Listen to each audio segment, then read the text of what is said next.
നമസ്കാരം. ശ്രീമദ് ഭാഗവതം മൂലം പ്രഭാഷണം ഭാഗം 296 296. ഓം ഗം ഗണപതയേ നമഃ. ഓം സം സരസ്വതേ സ്വാഹ. ഓം ശ്രീ ഗുരുഭ്യോ നമഃ. ഓം ശ്രീ രംഗനാഥശർമ്മണേ നമഃ. നാരായണ നാരായണ നാരായണ നാരായണ നാരായണ നാരായണ നാരായണ നാരായണ നാരായണ നാരായണ നാരായണ. ഓം ശ്രീകൃഷ്ണാർപ്പണമസ്തു. ഓം ശ്രീകൃഷ്ണായ പരബ്രഹ്മണേ നമഃ. ഓം ശ്രീകൃഷ്ണായ പരമാത്മനേ നമഃ. ഹരേ രാമ രാമ രാമ ഹരേ ഹരേ, ഹരേ കൃഷ്ണ കൃഷ്ണ കൃഷ്ണ ഹരേ ഹരേ. ഓം ശ്രീ രുക്മിണി സത്യഭാമ സമേത ശ്രീ ഗോപാലകൃഷ്ണസ്വാമിനേ നമഃ. ശ്രീമദ് ഭാഗവതം മൂലം പ്രഭാഷണം 296. ഓം നമോ ഭഗവതേ വാസുദേവായ. ശ്രീമദ് ഭാഗവതം തൃതീയ സ്കന്ധം 27-ാം അധ്യായം ശ്ലോകം 1. ശ്രീ ഭഗവാൻ ഉവാച. ഭഗവാൻ പറഞ്ഞു എന്നാ അർത്ഥം. പ്രകൃതിസ്ഥോ അവിപുരുഷോ നാജതേ പ്രാകൃതേർഗുണേ അവികാരാത് അകർത്തൃത്വാത് നിർഗുണത്വാത് ജലാർക്കവത്. ഒരു ശ്ലോകം ഉണ്ടല്ലോ, ഭഗവാൻ പറഞ്ഞൊരു ശ്ലോകം. അതിൻ്റെ അർത്ഥതലങ്ങൾ മനസ്സിൽ വിചാരിക്കാൻ സാധിക്കുക എന്ന് പറഞ്ഞാൽ മോക്ഷമായി തന്നെ അർത്ഥം. ശ്രദ്ധിച്ചോളൂ. ജീവൻ പ്രകൃതി കാര്യങ്ങളിൽ സ്ഥിതനാകുന്നുവെങ്കിലും കർത്താവല്ലാത്തതുകൊണ്ടും വികാരമില്ലാത്തതുകൊണ്ടും ഗുണാതീതനായതുകൊണ്ടും ജീവൻ സത്യത്തിൽ എന്താ? ഗുണാതീതനാണ്. പ്രകൃതി ഗുണങ്ങൾക്ക് മേലെ പരബ്രഹ്മസ്വരൂപ്യം തന്നെയാണെന്നാണ് പറഞ്ഞതേ. അത് ഈ ശരീരമാകുന്ന ആവരണം, സ്ത്രീ പുരുഷ വേഷം അല്ലെങ്കിൽ നപുംസിക വേഷം, പിന്നെ കുറച്ച് അജ്ഞാനം കൂടി ആയാൽ മായയിൽ മുങ്ങി. ആ മായയെ അങ്ങോട്ട് മാറ്റി നിർത്തിയാലോ ആ സച്ചിദാനന്ദ സ്വരൂപനായിരിക്കുന്ന ഭഗവാൻ അവരവരുടെ ഉള്ളിൽ ബാലാഗ്രശതഭാഗസ്യ വിസ്തരസ്യ ഏകോ ജീവ എന്ന പ്രമാണം പോലെ ഒരു തേജോപുഞ്ചം ഉണ്ടെന്നുള്ളത് അവിസ്മരണീയമാണ്, മറക്കാൻ പറ്റില്ല. കാരണം എന്താ? ഈ ശരീരത്തിന് ചൂട് പകരുന്ന ശക്തിവിശേഷം നമ്മുടെ ഉള്ളിലാണ്. അത് ഒരു ദിവസം 2 ദിവസമാണോ അല്ല, ഓരോരുത്തരുടെ പ്രായത്തിനനുസരിച്ച് എത്ര ദിവസങ്ങൾ, എത്ര മണിക്കൂറുകൾ ആലോചിച്ച് നോക്കൂ. ആ ശരീരം വളരണോ, ചിലവർ ക്രിക്കറ്ററാവണോ, സിക്സർ അടിക്കണോ, ചിലവർ ആദ്യത്തെ ബാളിൽ ഔട്ടാവണോ, ചിലവർ ഭീമാകാരമായിട്ടുള്ള മെഷീൻസ് ഉണ്ടാക്കണോ, കമ്പ്യൂട്ടർ ഉണ്ടാക്കണോ, വാട്ട് നോട്ട്. അപ്പോൾ കുറച്ചെന്തെങ്കിലും ഒരു വിചാരശക്തി മനസ്സിൽ വന്നാൽ അയാൾ രക്ഷപ്പെടും. അതുകൊണ്ടാണ് പറഞ്ഞത്, ഗുണാതീതനായതുകൊണ്ടും പ്രകൃതി സംബന്ധികളായ ഗുണങ്ങളാൽ സ്പർശിക്കപ്പെടുന്നില്ല, അല്ലെങ്കിൽ സ്പർശിക്കപ്പെടാൻ പാടില്ല. അതാണ് സ്പർശിക്കപ്പെടുന്നില്ല. ജലത്തിൽ കാണുന്ന സൂര്യനെ പോലെ ജലാശയങ്ങളിൽ പല ജലാശയങ്ങളിൽ സൂര്യബിംബത്തിനെ കാണുന്നുണ്ട്. ഏത് ജലാശയത്തെ വെള്ളമാണ് ഇളകുന്നത് അതിൽ സൂര്യബിംബം ഇളകും. പക്ഷേ ശരിക്കുള്ള സൂര്യൻ ഇളകണുണ്ടോ? ഇല്ല. അപ്പോൾ അതിൻ്റെ ഭാവാർത്ഥം ഒരു 3 പാരഗ്രാഫായിട്ടാണ് പറഞ്ഞത്. ഒന്ന് അതിൻ്റെ ഒരു പ്രോട്ടോക്കോൾ, പ്രിയാമ്പിള്, പിന്നെ അതിൻ്റെ ഭാവശുദ്ധി. എങ്ങനെയത് പറയണു? അപ്പോൾ നമ്മൾ വായിച്ചത് പിന്നെ വാക്കാർത്ഥാണ്. ഇനി അതിൻ്റെ ഭാവാർത്ഥം കിട്ടണം. ശ്രീ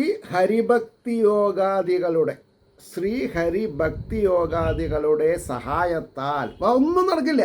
ഈ സഹായം, ഹരിഭക്തിയുടെ സഹായം ഇല്ലെങ്കിൽ ഒന്നും നടക്കില്ല. എന്നാൽ നിങ്ങൾക്ക് ക്രിസ്റ്റൽ ക്ലിയർ ആയിട്ടൊരു എക്സാമ്പിൾ പറഞ്ഞുതരാം. നമ്മുടെ ഓരോരുത്തരുടെയും പ്രായത്തിനനുസരിച്ച് ആസ് ഓൺ ടുഡേ സത്കർമ്മങ്ങൾ ചെയ്യാത്ത ചിലവർ നന്നായി ജീവിക്കുന്നുണ്ടാവും. എന്താണ് കാരണം? അത് പ്രീവിയസ് ബർത്തിൽ ചെയ്തിട്ടുള്ള പുണ്യങ്ങളുടെ ഫലമായിട്ടാണ്. അതേമാതിരി സദാസമയവും ഈശ്വരപൂജ ചെയ്തുകൊണ്ടിരിക്കുന്ന ഒരാൾ ഒരു കാരണം കൊണ്ടും ഇങ്ങനെ വരാൻ പാടില്ല എന്ന് എല്ലാവർക്കും തോന്നും. ഗതി പിടിച്ചിട്ടുണ്ടാവില്ല. എന്താ കാരണം? ജന്മാന്തര ദുരിതം. അപ്പോൾ ഈ ജന്മാന്തര ദുരിതവും സുഹൃതമാണ് ഇന്നത്തെയും ഇന്നലത്തെയും നാളത്തെയും കാര്യങ്ങളെ നമ്മൾക്ക് ഈശ്വരൻ പ്രദാനം ചെയ്യുന്നത്. ഈശ്വരൻ അന്തസ്ഥാനത്തിരുന്ന് അകത്തിരുന്ന് അർഹിക്കുന്ന ഗുണഗണങ്ങൾ ആസ്വദിക്കുന്നുണ്ടോ, അത് ദുഃഖമാണെങ്കിലും സൗഖ്യമാണെങ്കിലും. അതുകൊണ്ടാണ് പറഞ്ഞത്, ശ്രീഹരി ഭക്തി യോഗാദികളുടെ സഹായത്താൽ അന്ധകരണ പരിശുദ്ധിയും തദ്വാര അത് നിമിത്തം പ്രകൃതി പുരുഷ വിവേകജ്ഞാനവും. ഈശ്വരാനുഗ്രഹം ഇല്ലെങ്കിൽ പ്രകൃതി എന്താ ഈശ്വരൻ എന്താണെന്നൊന്നും മനസ്സിലാവില്ല. അതു നിമിത്തം സംസാരത്തിൽ നിന്ന് ജീവന് മോക്ഷവും സിദ്ധിക്കും എന്ന സംഗതിയെ 27-ാം അധ്യായത്തിൽ വിവരിക്കുവാൻ പോകുന്നു. ഭഗവാൻ പറയണം.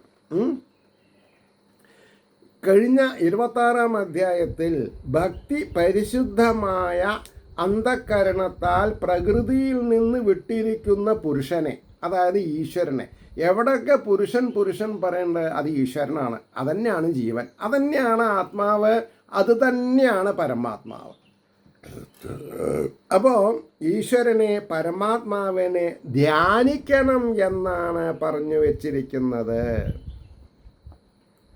ഒരാളും യജ്ഞവേദിയിൽ ഇത് പറഞ്ഞു കേൾക്കണില്ല. അപ്പോൾ യജ്ഞവേദിയിലുള്ള എക്സ് എന്ന ആചാര്യൻ ഈ 7 ദിവസത്തിൻ്റെ ഉള്ളിൽ എന്തെങ്കിലും ഒരു എന്താണ് പറയുക, വിദ്യാഗോപാലർച്ചനയും ഒരു ഐശ്വര്യപൂജയും നടത്തും. എന്തുകൊണ്ട്? നിങ്ങളുടെ ഉള്ളിലുള്ള ചൈതന്യത്തിൻ്റെ പ്രതിബിംബമാണ് ഈ വിളക്ക് എന്ന് പറഞ്ഞു തരാൻ സാധിക്കാത്തത്. ഈശ്വരനാൽ തിരഞ്ഞെടുക്കപ്പെടുന്നവരൊക്കെ ഈശ്വരൻ്റെ വിഭൂതികളെ അറിയൂ. അപ്പോൾ ഉദരംഭരികളായിട്ട് എന്നെ വിറ്റ് തിന്നരുത് എന്ന് ഭാഗവതം അത്യുച്ചത്തിൽ പറയുന്നുണ്ട്. ആര് കേൾക്കാൻ? സമയമായില്ല പോലും. അവർക്ക് നേരാവാനുള്ള സമയമായിട്ടില്ല, അവർ മുഖാന്തരം നേരാവാനും സമയമായിട്ടില്ല. അതാണ് അതിൻ്റെ വാസ്തവികത. മനസ്സിലായില്ലേ?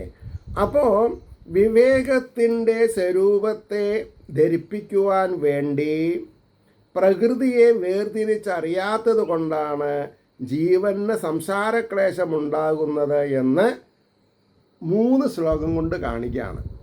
അതായത്, നൗ അബൌട്ട് മൈ ഏജ് 73+. എൻ്റെ അച്ഛനും അമ്മയോ അച്ചച്ചൻ്റെയും അച്ചച്ചനും അമ്മമ്മയോ ഒന്നും ഊട്ടിയിലോ കൊടൈക്കനാലിലോ കുമരകത്തോ വെമ്പനാട്ട് കായലിലോ ഹൗസ് ബോട്ടിലിരുന്നിട്ടോ കരിമേൻ വറുത്ത് തിന്നിട്ടോ പഞ്ചനക്ഷത്ര ഹോട്ടലിൽ പോയിട്ട് മധുപാനം ചെയ്തിട്ടോ ഒന്നും അല്ല ഹണിമൂൺ ചെയ്തിട്ടുള്ളത്. അപ്പോൾ പ്രകൃതിയിൽ നിന്ന് ആഹാരത്തിന് വേണ്ടത് ഉണ്ടാക്കാന്നല്ലാണ്ട് പ്രകൃതിയെ ദുഷിപ്പിക്കാനും ഞങ്ങളുടെ പ്രായത്തിലുള്ളവർ പഠിച്ചിട്ടില്ല. അതിനെ വിദ്വേഷിക്കാനും പഠിച്ചിട്ടില്ല. അതിനെ ബഹുമാനിക്കും. എന്നിട്ട് പറയും, എൻ്റെ ഉള്ളിലുള്ള ചൈതന്യത്തിൻ്റെ മാസ്മരികതയാണ് ഈ കാണുന്നതൊക്കെ. അതുകൊണ്ട് എനിക്കതിൻ്റെ മാസ്മരികത വേണ്ട, അതിൻ്റെ അന്തസത്ത ഉണ്ടായാൽ മതി എന്നാ. എന്താ അന്തസത്ത? ധർമാർത്ഥ കാമമോക്ഷം. അതിനു വേണ്ടി പ്രവർത്തിക്കാമെന്നല്ലാതെ കണ്ട് വേറൊന്നിലും ശ്രദ്ധില്ല, വേണ്ട. അതാണ് എൻ്റെ ഉദ്ദേശം. അതുകൊണ്ടാണ് പിന്നെ പറയുന്നത്, 3-ാമത്തെ പാരഗ്രാഫ് പറയുന്നത്, ജീവൻ പ്രകൃതി കാര്യങ്ങളായ ദേവമനുഷ്യാദി ശരീരങ്ങളോട് ചേർന്നിരിക്കുന്നുവെങ്കിലും പ്രകൃതി ഗുണങ്ങളായ സത്വാദികൾ നിമിത്തം അനുഷ്ഠിക്കപ്പെടുന്ന പുണ്യപാപങ്ങളും, രജോ ഗുണത്തിൽ നിന്നും തമോ ഗുണത്തിൽ നിന്നാണ് പാപങ്ങൾ ഉണ്ടാവുന്നത്, സത്വഗുണത്തിൽ നിന്നാണ് പുണ്യം ഉണ്ടാവുന്നത്. അത് നിമിത്തമുണ്ടാകുന്ന സുഖദുഃഖങ്ങളാലും സ്പർശിക്കപ്പെടുന്നില്ല. ഇപ്പം എന്താ, എപ്പോൾ നോക്കിയാലും നഷ്ടബോധമാണ് ആൾക്കാരൊക്കെ. സ്ത്രീക്കാണെങ്കിലും ശരി, പുരുഷനാണെങ്കിലും ശരി. 13-ാമത്തെ പ്രപ്പോസലായിരുന്നെങ്കിൽ എനിക്ക് എത്ര ബുദ്ധിമുട്ടുണ്ടാവില്ല എന്ന് സ്ത്രീയും പറയും, പുരുഷനും പറയും.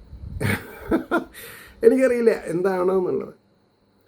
അപ്പോൾ എന്തുകൊണ്ടെന്നാൽ പരമാർത്ഥത്തിൽ ശുദ്ധമായ ചൈതന്യത്തിന്, നമ്മുടെ ചൈതന്യം ഉള്ളിലുള്ള ജീവൻ ആരാന്നാ പറഞ്ഞത്? ശുദ്ധമായ ചൈതന്യം.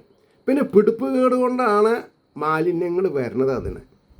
അപ്പോഴാണ് കറുത്ത വാവൻ ദിവസം അല്ലേ നട്ടപ്പാതിരയ്ക്ക് വെളിച്ചമില്ലാണ്ട് തപ്പി നോക്കും ഭാഗ്യം എവിടെയാണ് എന്നുള്ളത്. ഭാഗ്യം കർമ്മത്തിലാണ്. സ്വചാവത്ത് എന്താ ആലോചിക്കണം, അത് പ്ലസ് ആണെങ്കിൽ എല്ലാം ഭാഗ്യമാണ്, അത് നെഗറ്റീവ് ആണെങ്കിലോ സർവത്ര നരകമാണ്. അപ്പോൾ ശുദ്ധമായ ചൈതന്യത്തിന് അത് അണ്ടർലൈൻ ചെയ്യണം. കർത്തൃത്വവും അതിന് കാരണമായിരിക്കുന്ന രാഗദ്വേഷാദി വികാരങ്ങളും സത്വാദി ഗുണങ്ങളോട് സംബന്ധവുമില്ല. പിന്നെ ദുഃഖി സുഖി എന്ന ഭാവം എല്ലാവർക്കും ഉണ്ടാവാൻ എന്ത് കാരണം എന്നാൽ ജനറലൈസ് ചെയ്തിട്ടാണ് പറഞ്ഞത്. അവിവേകം മാത്രമാണ്, അറിവില്ലായ്മ, വിവേചന ബുദ്ധി ഇല്ലാണ്ട് പോയി. അവർക്കൊക്കെ ദുഃഖമുണ്ട്. അപ്പോൾ ജലത്തിൽ പ്രതിബിംബിച്ചു കാണുന്ന സൂര്യബിംബം ചലിക്കുന്നതായിട്ടും അസ്പഷ്ടമായിട്ടും ചളിവെള്ളത്തിൽ അസ്പഷ്ടമായിട്ടേ കാണുള്ളൂ.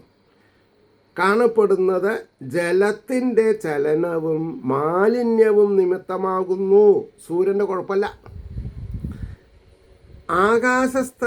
ആകാശസ്ഥനായിരിക്കുന്ന യഥാർത്ഥ സൂര്യനിൽ ചലനാദികൾ ബാധിക്കുന്നില്ല. അതേമാതിരി ശരീരാന്തർഗതനായിരിക്കുന്ന ആത്മചൈതന്യത്തിന് ആരോടും സ്പർദ്ധതയില്ല. ആരും എഗൻസ്റ്റും അല്ല, ആരും ഫേവറബിളുമല്ല. പക്ഷേ മനുഷ്യൻ്റെ തിങ്കിങ്, ആലോചനയിൽ വരുന്ന കല്ലുകളാണ് ഈ പ്രശ്നങ്ങൾ മുഴുവൻ ഉണ്ടാക്കുന്നത്. അതുപോലെ അന്ധക്കരണ ധർമ്മങ്ങളാണ് രാഗാദി വികാരങ്ങൾ. അത് പുറത്തല്ല, അന്ധക്കരണ ധർമ്മങ്ങൾ. ശുദ്ധമായ ചൈതന്യത്തിന് ആ വക ഭാവങ്ങളൊന്നുമില്ല. ഭ്രമം നിമിത്തം ഉണ്ടെന്ന് തോന്നുന്നുവെന്ന് സാരം എന്ന് പറഞ്ഞു. ഒരൊറ്റ ശ്ലോകം മതി. ഭാഗവതത്തിൽ ഏതെങ്കിലും തത്വങ്ങളെ പറയുന്ന ഒരു ശ്ലോകം പഠിച്ചാൽ മതി, രക്ഷപ്പെടാം. ഇനി രണ്ടാമത്തെ ശ്ലോകം പറയുന്നു. സ യേഷയർഹി പ്രകൃതേർ ഗുണേഷ്വപി വിഷജ്ജതേ അഹം ക്രിയാ വിമൂഢാത്മാ കർത്താസ്മീത്യഭിമന്യതേ. അതായത് ഈ ജീവൻ, ഈ പറഞ്ഞ ജീവൻ പ്രകൃതിയുടെ ഗുണങ്ങളിൽ എപ്പോൾ അത്യാസക്തനാകുന്നുവോ, പ്രകൃതിയുടെ ഗുണങ്ങൾ അത്യാസക്തി വന്ന നാശം ഫലം, അപ്പോൾ അഹങ്കാര നിമിത്തം മറയ്ക്കപ്പെട്ട സ്വരൂപത്തോടു കൂടിയവനായിട്ട് കർത്താവാകുന്നു ഞാനെന്ന് അഭിമാനിക്കുന്നു. സത്യത്തിൽ പ്രകൃതിയുടെ ഗുണങ്ങളാണ് കാരണം, നമ്മുടെ ഗുണമല്ല അത്. ശരിക്കും മനുഷ്യൻ ഡിസ്റ്റൈൻഡ് ഫോർ എൻജോയിങ് ഹാപ്പിനെസ്, അതാണ്. അപ്പോൾ ആനന്ദം, പരമാനന്ദം അനുഭവിക്കാൻ വിധിച്ചിട്ടുള്ള ആൾക്കാർ പ്രകൃതി ഗുണങ്ങളിൽ ആസക്തരാകുമ്പോൾ അവരെ പാപം ചെയ്തവരായിട്ട് വരുന്നു. ഇനി അതിൻ്റെ ഭാവാർത്ഥം. എന്നാൽ ജനന മരണ സ്വരൂപമായ സംസാരം, എന്താ സംസാരം എന്ന് പറഞ്ഞാൽ ജനിക്കാൻ മരിക്കുക, ജനിക്കാൻ മരിക്കുക. ജീവൻ എങ്ങനെ ഉണ്ടാകുന്നുവെന്ന സംഗതി പറയാം എന്ന് പറയുന്നു. മേൽ കാണിച്ച വിധം പരിശുദ്ധനായ പുരുഷൻ പ്രകൃതി വിലക്ഷണം യാതൊരു വിധമായ ദോഷവും ഇല്ലാത്തവനുമാണെങ്കിലും ദേഹം എന്ന് പറഞ്ഞാൽ ഇന്ദ്രിയങ്ങളെ, കയ്യ, കാല, മൂക്ക, ചെവി, കണ്ണം അല്ലേ, എല്ലാം ഉണ്ടോ. അന്ധക്കരണം ഇവയിൽ ഞാൻ എന്ന ഭാവത്തെ എപ്പോൾ വഹിക്കുന്നുവോ അപ്പോൾ പ്രകൃതി ഗുണങ്ങളായ ശബ്ദാദി വിഷയങ്ങളിൽ അത്യന്താസക്തനായി ഭവിക്കുന്നു എന്നാണ്. അത്യന്താസക്തൻ, ഇത് സൂപ്പർലേറ്റീവ് ഡിഗ്രിയാണത്. അപ്പോൾ ദേഹേന്ദ്രിയാന്തകരണങ്ങളാൽ അനുഷ്ഠിക്കപ്പെടുന്ന കർമ്മങ്ങളിൽ കർത്തൃഭാവത്തെ വഹിക്കുകയും ചെയ്യുന്നു. അല്ലേ? ഇപ്പോൾ എഴുന്നള്ളിപ്പ് തുടങ്ങിയില്ലേ? അല്ല, ഊരാളൻ വന്നിട്ടില്ല. അപ്പോൾ ഭഗവാനാണോ ഉള്ളത്, ഒരാളിനാണോ ഉള്ളത്? അല്ലെങ്കിൽ പ്രമാണിമാർ, വാദ്യത്തിൻ്റെ പ്രമാണിമാർ നിരന്നുണ്ടാവും. പക്ഷേ അതിന് നേതൃത്വം കൊടുക്കണ പ്രമാണി ഉണ്ട്, പ്രമാണമുള്ള ആൾ. അയാൾ ഇന്ന സ്ഥലത്ത് എത്തിയിട്ടുള്ളൂ എന്നാ ഫോണ് എന്ന് പറഞ്ഞാൽ മേളം മെഴുകും. അയാൾ വരണതിൻ്റെ മുമ്പ് കോലിടാൻ പറ്റില്ല. അപ്പം ഇങ്ങനെ വ്യക്തിഗതമായ ആരാധന, വ്യക്തിത്വം അല്ല അവിടെ പ്രശ്നം, വ്യക്തിഗതം. പറഞ്ഞു ചെയ്യാം. ഇനി അടുത്ത ശ്ലോകം നോക്കൂ. തേന സംസാര പദവീം അവശോ അഭ്യേത്യ നിർവൃത പ്രാസംഗികൈ കർമ്മദോഷേ സദസന്മിശ്രയോനിഷു. എന്താ പറഞ്ഞത്? അതിനാൽ പ്രസംഗവശാൽ വന്നു ഭവിച്ചതായ പുണ്യപാപങ്ങളാൽ അസ്വതന്ത്രനായിട്ട് സുഖമില്ലാത്തവനായിട്ട് ഉത്തമ അധമ മിശ്രയോനികളിൽ, ഉത്തമയോനികളിൽ, അധമ യോനികളിൽ, സമ്മിശ്രമായിട്ടുള്ള യോനികളിൽ സംസാരമാർഗത്തെ പ്രാപിക്കുന്നു. അതായത് ജനിക്കാനും മരിക്കാനും വേണ്ടിയിട്ട് പോണു. ഇനി അതിൻ്റെ ഭാവാർത്ഥം പറയണു. ദേഹേന്ദ്രിയാന്തകരണങ്ങളിൽ അഭിമാനവും തൽകൃതകർമ്മങ്ങളിൽ കർത്തൃത്വ ബുദ്ധിയും സംഭവിച്ചതുകൊണ്ട് പുണ്യപാപകർമ്മങ്ങളുടെ ഫലങ്ങളായ സുഖദുഃഖഭാവങ്ങൾക്ക് അധീനനായി ഭവിച്ച പുരുഷൻ ദേവതിര്യ മനുഷ്യാദി യോനികളിൽ ജനിക്കുകയും മരിക്കുകയും ചെയ്യുന്നതായ സംസാരമാർഗത്തിൽ അകപ്പെട്ടിരിക്കുന്നു. ഇനി എങ്ങനെ പുറത്തേക്ക് വരിക? സദാസേവ്യ ഭാഗവതം. സ്പഷ്ടമായിട്ട് ശാന്തസ്വരൂപനായിട്ട് എപ്പോഴും ഭാഗവതം ആസ്വദിച്ചുകൊണ്ട് പഠിക്കുക. അതായത് എങ്ങനെ കർമ്മം ചെയ്യണം? നിഷ്കാമ കർമ്മം. എൻ്റെ കടമയാണ്, എൻ്റെ കടപ്പാടാണ് എന്ന് പറഞ്ഞിട്ടുള്ള രീതിയിൽ വേണം.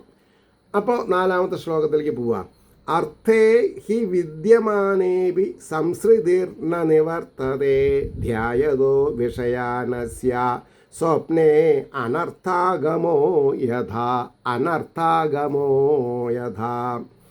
അതിൻ്റെ വാക്കാർത്ഥം പറയേണ്ടത്, കാര്യം ഇല്ലാതിരിക്കുന്നുവെങ്കിലും ഇവൻ്റെ സംസാരം നിവർത്തിക്കുന്നില്ല. വിഷയങ്ങളെ ധ്യാനിക്കുന്നവന്, ഈശ്വരനെ ധ്യാനിക്കുന്നതിന് പകരം വിഷയങ്ങളെ ധ്യാനിക്കുന്നവന് സ്വപ്നത്തിൽ അനർത്ഥത്തിൻ്റെ ദർശനം പോലെ. അനർത്ഥ ദർശനം, അതായത് കഴുത്തുനിന്ന് തല പോയി സ്വപ്നം കാണുകയാണ്, അതേമാതിരി എന്നർത്ഥം. ഇനി അതിൻ്റെ ഭാവാർത്ഥാണ് പറഞ്ഞത്. അത് ഇതേമാതിരി ഒരു പ്രിയാമ്പിളുണ്ട്, അതിൻ്റെ ഇടയ്ക്ക് അതിൻ്റെ അവസാനം ഒരു കൺക്ലൂഷൻ, അങ്ങനെ 2 പാരഗ്രാഫായിട്ടാണ് അത് പറയുന്നത്. ഇവിടെ ഒരു ശങ്ക ജനിക്കാം. എന്താ ശങ്ക? സംശയം എന്നർത്ഥം. പിന്നെ അങ്ങനെയാണെങ്കിൽ ഈ സംസാരം ജന്മമരണാധ്യാനുഭവം സത്യമോ? വളരെ ശ്രദ്ധിക്കേണ്ട കാര്യമാണത്. ജന്മമരണാദ്യാനുഭവം സത്യമോ അതോ മിഥ്യയോ? സത്യമാണെന്ന് വന്നാൽ അതിന് നാശമില്ലെന്ന് വരും, അപ്പോൾ മോക്ഷവുമില്ല. മിഥ്യയാണെങ്കിലോ അതിൻ്റെ നിവൃത്തിക്ക് വേണ്ടി സാധനങ്ങളെ സമ്പാദിക്കുന്നത് വെറും ക്ലേശാവഹമല്ലെന്നല്ലാതെ പ്രയോജനമില്ലല്ലോ. ഭക്തിജ്ഞാനാദികളുടെ ആവശ്യവുമില്ല. ഇതാണ് ശങ്കയുടെ സ്വരൂപം. ഇതിന് സമാധാനം പറയണം. അതായത് സൊല്യൂഷൻസ് ഇല്ലാത്ത സംശയങ്ങൾ ഭാഗവതത്തിലില്ല. എന്തിനും ഏതിനും ഏത് സംശയങ്ങൾക്കും പരിഹാരങ്ങളുണ്ട്. പക്ഷേ അതിൻ്റെ ഇൻട്രിക്കസി മനസ്സിലാക്കണം, ഡെപ്തിൽ പോകണം. അപ്പോൾ അതിൻ്റെ കൺക്ലൂഡിങ് ഭാവം എങ്ങനെയാണ്? ജന്മമരണാദി ഭാവം വാസ്തവമല്ല, എങ്കിലും ദേഹേന്ദ്രിയാദികളിലുള്ള ആത്മഭാവം നിമിത്തം ശബ്ദാദി വിഷയസുഖങ്ങളെ നിരന്തരം ധ്യാനിക്കുന്ന സ്വഭാവത്തോടു കൂടിയ ജഗദീശ്വരനെ ധ്യാനിക്കുന്ന എന്താണെന്നാ പറയുക, ദി മോസ്റ്റ് പ്രഷ്യസ് ടൈമാണ്. അത് ഈശ്വരോപാസനയ്ക്ക് ഉപകരിക്കാതെ കണ്ട് ലൗകിക വാസനകളിൽ എങ്ങനെ കാശുണ്ടാക്കാൻ സാധിക്കും എന്ന് നോക്കാൻ തുടങ്ങിയ ബുദ്ധിമുട്ടായി. അപ്പോൾ പറഞ്ഞു, ജീവൻ്റെ ജന്മമരണാദി ഭ്രാന്തിജന്യമായ സംസാര ദുഃഖം ഉള്ളതുപോലെ തന്നെ തോന്നുന്നു. ഇല്ലാത്തത് ഉണ്ടെന്ന് തോന്നുന്നു. അത് മായകാരനാണ്. നിദ്രാദോഷം നിമിത്തം സ്വശിരശ്ഛേദം മുതലായ നോക്കൂ, ഈ ശിരശ്ഛേദം എന്നുള്ളത് ഇവിടെ വന്നു. സത്യം പറയാലോ, ബൈ ഗോഡ്, ഇതിൽ ഇങ്ങനൊരു സെൻറ്റൻസ് വരും ഞാൻ മനസ്സിലാക്കിയില്ല. അവിടെയാണ് ഈ പ്രേരണ ഉള്ളിലെ ജഗദീശ്വരൻ വാക്കുകൾ നമ്മുടെ വായയിൽ കുത്തിത്തിരികി തരും. ഇത് എഴുതിണ്ടാക്കിയിട്ടുള്ള പ്രഭാഷണമല്ലല്ലോ. ഈ ടെസ്റ്റിൽ ഈ സബ്ജക്റ്റ് വരുന്നതിൻ്റെ മുമ്പ് തന്നെ എന്നെ കൊണ്ട് പറയിപ്പിക്കുക. എനിക്ക് ആ ഒരു സന്തോഷം മതി എൻ്റെ ജീവിതത്തിലുള്ള എല്ലാ നഷ്ടങ്ങളെയും പ്ലസ്സാക്കാൻ. അതുകൊണ്ടാണ് പറഞ്ഞത് മുതലായ അനർത്ഥങ്ങൾ, നിദ്രാദോഷം നിമിത്തം സ്വശിരച്ഛേദം മുതലായ അനർത്ഥങ്ങൾ നേരിട്ടതായി വിചാരിച്ച് ദുഃഖിക്കുന്നവൻ്റെ മിഥ്യാരൂപമായ ആ ദുഃഖം നിദ്രയിൽ നിന്നുണർന്നല്ലാതെ മിഥ്യയായിരുന്നു എന്ന് അറിയുന്നില്ല. എന്നിട്ട് പറയണു, അതുപോലെ സ്വരൂപവിസ്മൃതി അതായത് ആത്മാവാണ് ഞാൻ എന്നുള്ള ബോധം ഇല്ലാണ്ട് സംസാരവും സ്വരൂപബോധത്താൽ നിവർത്തിക്കും. അതുകൊണ്ട് സ്വരൂപബോധമുണ്ടാകുവാൻ അപകരിക്കുന്ന വ്യാപാരം ആവശ്യമായിരിക്കുന്നു എന്ന് പറഞ്ഞു അവിടെ നിർത്താം. ഏവർക്കും ശ്രീ ഹരിയുടെ അനുഗ്രഹാശിസ്സുകൾ നിർലോഭം ഉണ്ടാവട്ടെ എന്നും ലോകാ സമസ്ത സുഖിനോ ഭവന്തു ആയിരിക്കട്ടെ നമ്മുടെ പ്രാർത്ഥന എന്നും പറഞ്ഞുകൊണ്ട് വാക്കുകൾ ഉപസംഹരിക്കുന്നു. നമസ്കാരം. നാളെ കാണാം. വരുന്നു കേട്ടോ. വരണം. ഞാൻ അരമണിക്കൂർ പറഞ്ഞിട്ട് വന്നതാ. 20 മിനിറ്റ് ആയിട്ടല്ല. അപ്പോഴേക്കും അവിടുത്തെ ശബ്ദം അവന്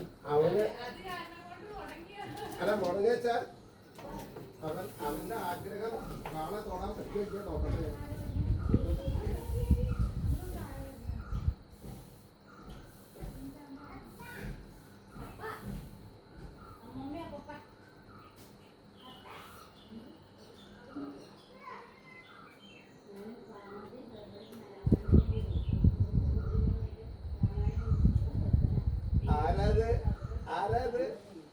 ആരാത് വാ വാ വാ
ചുമര് കേടിയെടുത്താണ് ഞാൻ വിചാരിച്ചു.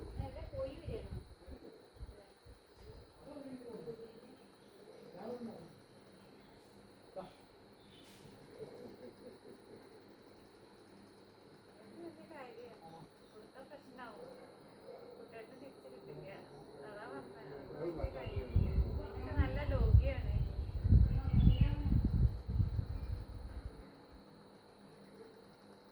അത് വേണ്ട, മറ്റത് മതി. ഞാനൊരു പ്രഭാഷണത്തിനിടയിൽ ഞാന് അതന്നെ വേഗം പോന്നെ തോന്നിയ ആ ടൈം ഞാൻ പറഞ്ഞിട്ട് പോന്നെ. അത് മാത്രല്ല, എനിക്ക് നോർവേയിൽ വലിയൊരു മൂത്ത ചേച്ചി അവരുടെ പറഞ്ഞാള് പ്ലേസാണ്. അത് കഴിഞ്ഞ പോലെ അവർ ഇവിടെ ഉണ്ടായിരുന്നു. അപ്പോൾ വളർത്താതെ വയ്ക്കണം.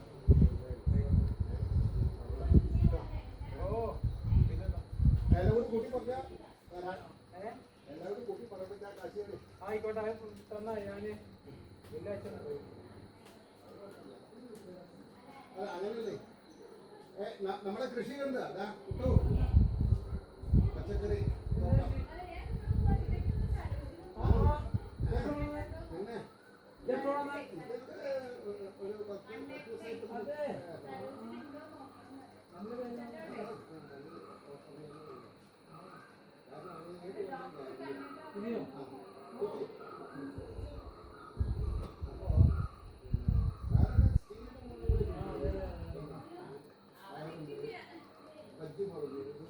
പിന്നെ ഒരു 10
അപ്പൊ അതിന് 20 വിൽക്കുന്നുണ്ട്.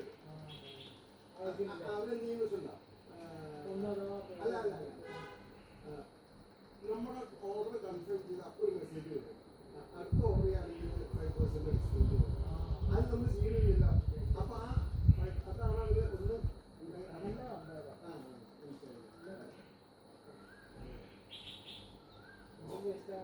അതാണ് വിഷയമില്ല. ആരാ ഇങ്ങോട്ടിയ എങ്ങനെ കിട്ടിയ മണി മണി കിട്ടിയ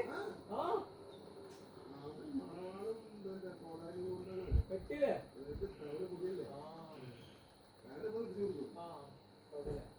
അതെന്തായി അതെ തെങ്ങൂട്ടുകാരെ വിളിക്കുന്നെങ്കിൽ ഓഫീസ് കൊടുക്കും.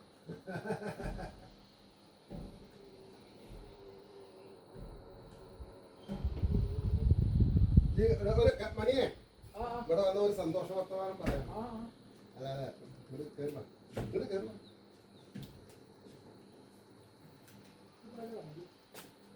ഇതൊക്കെ കളക്ടർക്കാരുടെ ആ അവരുണ്ട് ആ. അങ്ങനെ പോകാൻ പറ്റേ അതെ അതെ അതെ 10 ദിവസത്തേക്ക് വേണ്ട 6.25 ചാക്കാണ് അടക്കുണ്ടായിരുന്നത്. അരവെക്കല്ലേ ആ. ഇപ്രാവശ്യം 10 ചക്കുണ്ട്. ആ ഇത് ഇവിടെ 3 ആ 3, 6, 2, 8, 2, 10 ഇത് പൊളിക്കാനുള്ളതല്ലേ ഇത് പൊളിക്കാനുള്ളത്. ആ അതെ അപ്പോൾ ഇത് ഈ ഡിസംബർ കഴിഞ്ഞിട്ടേ പൊളിക്കുള്ളൂ. അതെ അവരുണ്ട് അപ്പോൾ പറഞ്ഞുകൊണ്ട് വരുന്നത് എന്താ വെച്ചാൽ ഗ്രാജുവലി മണ്ണ് ചതിക്കില്ല. ഇല്ല ഇല്ല അത് ശരിയാണ് അങ്ങനെ നോക്കണ്ടല്ലോ അതാ ശ്രദ്ധിക്കണം. അത് അപ്പോൾ ശ്രദ്ധയുണ്ടല്ലോ. ഈ ഗ്രീനറിക്കാണ് കാശ്. ആണ് അതാണ് മറ്റേത് ഇതിന്ന് കിട്ടും നമ്മള്. അതായത് നമ്മളെന്നും അതിന്റെ ചോട്ട് പോയി അതെ, അതെ, അതൊരു അതെ, അതെ, പ്രത്യേകത അതെ, അതെ, അതെ, അതെ. കുറേ പ്രശ്നമില്ല. മരത്തിനൊരു പ്രത്യേകത ആണ് അങ്ങനെയാണ്. അപ്പോ ഇതൊരു സന്തോഷമാണ് അതെ, നമ്മൾ അതെ, പിന്നെ. ഒരുക്കി ഉണ്ടാക്കിയത് അല്ലേ? ഒരുക്കി ഉണ്ടാക്കി ഉണക്കി ഇനി നമ്മൾ തന്നെ അത് പൊളിച്ച് നമ്മൾ തന്നെ കൊണ്ടുപോയി കൊടുക്കുക. അതന്നെ സന്തോഷം. അല്ല ഒറ്റയ്ക്ക് ഒരു പണിയെടുത്തിട്ട് അത് നമുക്ക് കാരണം നമ്മുടെ ഒരാൾ സഹായം ഇല്ലാതെ കണ്ട് ഞാൻ അവിടെ എത്ര പണി പിന്നെന്താ നമ്മള് വീടല്ലേന്ന് അതിൽ ഓരോ കല്ലിന് നമ്മുടെ കരസ്പർശം ഉണ്ടാവുക എന്ന് പറഞ്ഞിട്ടുണ്ടെങ്കിൽ മനസ്സിലായില്ലേ? എന്താ രാജേട്ട് വിചാരിച്ചത് ഇപ്പൊ ഒരു ദിവസം അവിടെ ഒരു പരിപാടി ഞാൻ ഇറങ്ങി 1000 ഉറുപ്പിക മാറ്റിട്ടൂടെ നമ്മൾ പോയത് കൊടുക്കണ്ടേ തീർച്ചയായിട്ടും വേണേ. അയ്യോ പോയില്ല ഇത് പോയില്ല പുറത്തുപോയില്ല ചില സമയത്ത് അങ്ങനെ വീട്ടിലേക്ക് ഒരു പരിപാടി എന്താ വെച്ചാൽ നമ്മളെ കയ്യിൽ നിന്ന് എടുത്തോണ്ട് കൊടുക്കണല്ലോ ഒരാൾ പണിക്ക് വന്നിട്ടുണ്ടെങ്കിൽ ആ പയ്യൻ ഞാൻ ഇവിടെ പ്രഭാഷണം തുടങ്ങിയിട്ടുണ്ടായിരുന്നേ. അപ്പൊ അവൻ മോൾക്ക് കൈ കാണിക്കാണ് ഒരാളെ കൂടിയിട്ട്. അപ്പൊ ഞാൻ ചെയ്തു 20 മിനിറ്റ് വൈൻഡ് അപ്പ് ചെയ്തു. ഞാൻ നല്ല മൂഡില് പ്രിപ്പയർഡ് ആയിട്ട് വന്നതാ. ഞാനവിടെ പറഞ്ഞേ ഞാൻ ഇപ്പൊ പോരുമ്പോ പറഞ്ഞു ഞാൻ രാവിലെ പോകുമ്പോ ഞാൻ രാവിലെ പോണം അങ്ങോട്ട് പോകണം. അപ്പൊ കയ്യോ എത്തിയപ്പോ ഞാൻ പറയുന്നത് രാജ്യത്തൊക്കെ അവിടെ തിരക്കിലായിരിക്കും ഞാൻ വേണ്ട പോണേ. ശരി എന്നാ കൊണ്ടുപോവാ. ഒരാഴ്ചയിൽ വരില്ല എങ്ങനെ? ശരി.